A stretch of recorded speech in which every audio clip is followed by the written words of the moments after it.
B-wrap is the alternative to indoor storage, protecting bale quality from nasty weather and ground moisture. But before a single bale can be made, you need to properly install the B-wrap kit on your customer's John Deere baler. B-wrap works on properly equipped John Deere 7 Series, 8 Series, and 9 Series round balers. Your first step is to make sure the baler is in good running condition and can make good netwrap bales. Adding B-wrap to a baler that is not working properly will only add to customer dissatisfaction. The baler must be equipped with 1. A properly working CoverEdge netwrap attachment. 2. A MegaTooth, MegaWide, or MegaWide Plus pickup. B-wrap will not work with a belt-driven regular pickup. 3. Trak Pro monitor. The Trak Plus monitor with the black and yellow John Deere logo found on some early 7 Series balers will not work with B-wrap. And 4. The Slip Clutch Alert Speed Compensation Kit. You must check that the baler has a working Slip Clutch Alert Speed Compensation Kit installed. This kit was optional on all 7 Series and most 8 Series balers. The kit is standard on 9 Series balers with MegaWide pickups. If the baler doesn't have a working Slip Clutch Alert Speed Compensation Kit, a new one can be installed on any 7, 8, or 9 Series baler. If the baler meets these requirements, you are ready to install the B-wrap kit. Here's what a B-wrap kit looks like and the tools you'll need.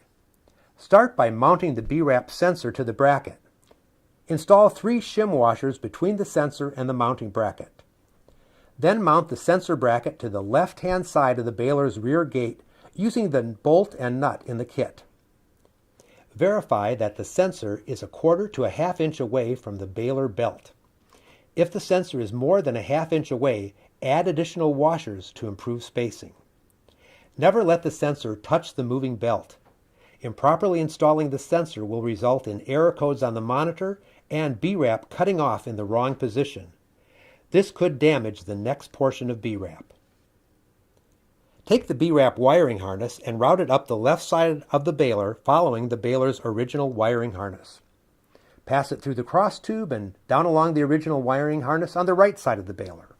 Attach the white lead on the B-wrap wiring harness to the yellow wire on the oversized bale switch. This requires removing the oversized bale switch and bracket. Before removing the bracket, trace the bracket location and mark the location of the mounting screws. This aids in reinstalling the bracket. Put tape on the back side of the baler side sheet to hold mounting bolt in place.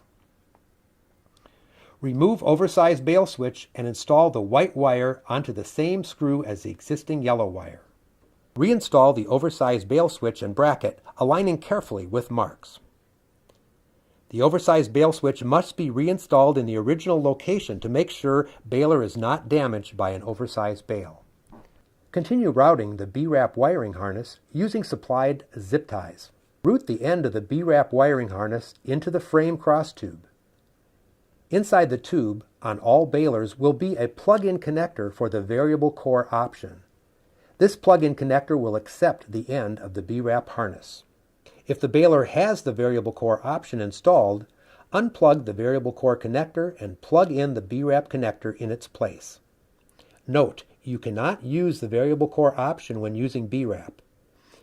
You can go back to the variable core option with netwrap only if you disconnect the B-wrap plug-in connector and reconnect variable core. The B-wrap kit is now installed. Next, you must set up the monitor to run B-wrap. Trak Pro monitors produced before April 2014 had a replaceable EEPROM chip. To change the EEPROM, split the monitor, remove the original chip, and replace with the EEPROM chip found in the B-wrap kit. Align trimmed edge of EEPROM with angled corner of housing. Make sure the B-wrap EEPROM chip is seated completely. Monitors produced after April 2014 do not have a replaceable EEPROM. You can tell these monitors by looking at the connector on the bottom. If the monitor connection has a full population of pins, it is a programmable monitor. These monitors do not require being split to install B-wrap.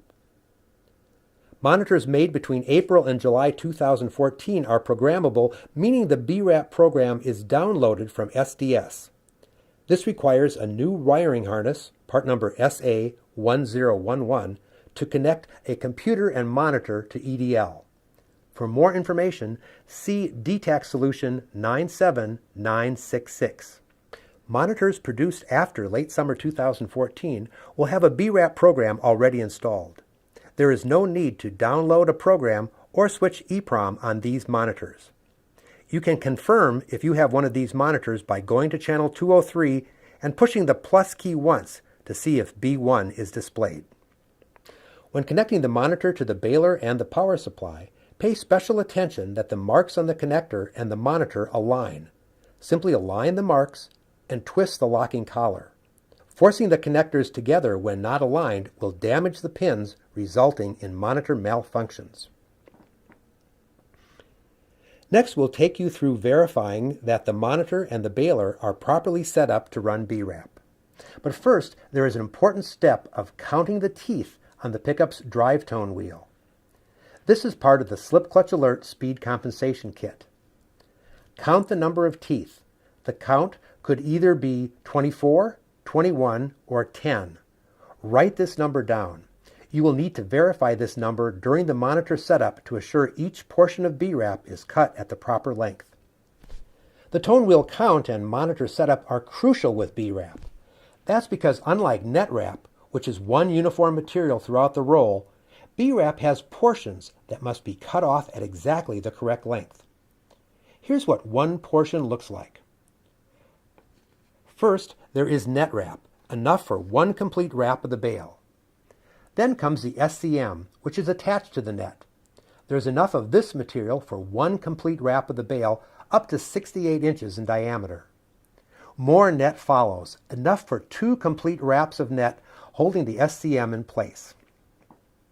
When you get to the white Velcro strips, you have reached the end of one portion of BRAP. An aluminum tag on the SCM tells the baler to cut off the net a few inches after the Velcro. This puts the required one portion of BRAP on the bale. Velcro strips secure the net to the bale. There should be a short tail of net after the Velcro strips. Now let's verify that monitor settings are correct for BRAP. First, we'll confirm that the monitor is set for the correct model number of the baler. Turn the monitor on and check the model number displayed. If it is wrong, you'll need to go to channel 201. To access channel 201, start with the monitor in the off position. Press and hold bale count key and number of wraps key while turning the monitor on. Press the plus or minus key until the correct model number is displayed. Turn the monitor off and back on to save the model number setting in the monitor. Then turn the monitor back on and the correct model number should be displayed. To put the monitor into BRAP mode, go to channel 203. Press and hold bale count key and number of wraps key while turning the monitor on. Release the keys and then press and hold the counter or 123 key. Then press plus until channel 203 is displayed. Channel 203 controls netwrap functions. Push the plus key until B1 is displayed. This means the baler is ready to run BRAP. Turn the monitor off and back on to save the setting in the monitor. B should be displayed. If B is not displayed, go back to channel 203 and reset monitor to BRAP mode. Next, we'll verify that other 200-level channels that control crucial BRAP functions are properly set. To review, start with the monitor in the off position. Press and hold bale count key and number of wraps key while turning the monitor on. Release the keys and then press and hold the counter or 123 key. Then press plus until channel 204 is displayed. Verify that the correct baler PTO speed is displayed, either 540 or 1000. Use the plus or minus key to set the correct PTO speed. If 0 is displayed, BRAP will not cut off correctly. Next, scroll to channel 205 by holding the counter key and pressing the plus key.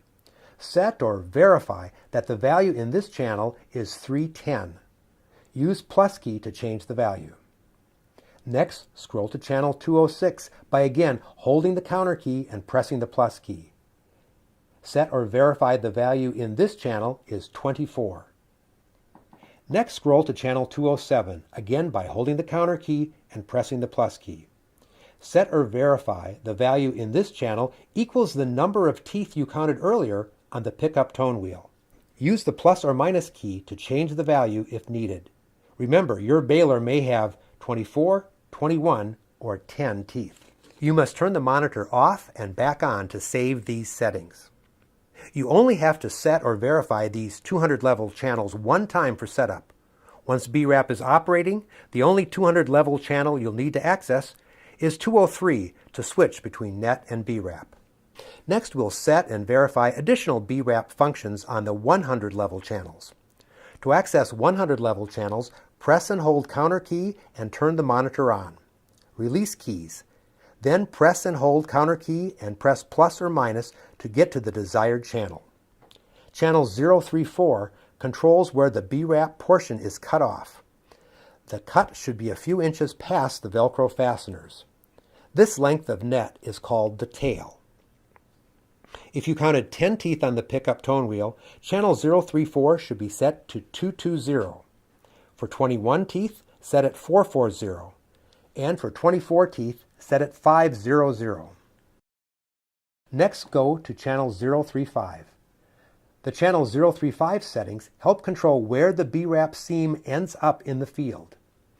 If you counted 10 teeth on the pickup tone wheel, channel 035 should be set to 320. For 21 or 24 teeth, set at 640. Next, go to channel 037. Channel 037 is a fail-safe mode. It should prevent multiple portions of BWrap being applied to the bale in case of a sensor malfunction. If you counted 10 teeth on the pickup tone wheel, channel 037 should be set at 260. For 21 teeth, set at 520, and for 24 teeth at 590. If the sensor malfunctions, the monitor will display error code 213 or 217. The values given for channels 034, 035, and 036 are starting point values and may need to be fine-tuned in the field. Your initial setup of BWrap is now complete. The baler and monitor should be ready to go to the field. As a final check, verify that there is power to the BWrap sensor. With the tractor key on and the monitor in BWrap mode, check that the green light is lit on the sensor. Also, verify the oversized bale switch is working by moving the ramp up to engage the switch. All the information in this video, as well as other operating tips, can be found in this Helpful Hints booklet. Every John Deere dealership that sells BWrap has received a stock of these booklets. Happy baling!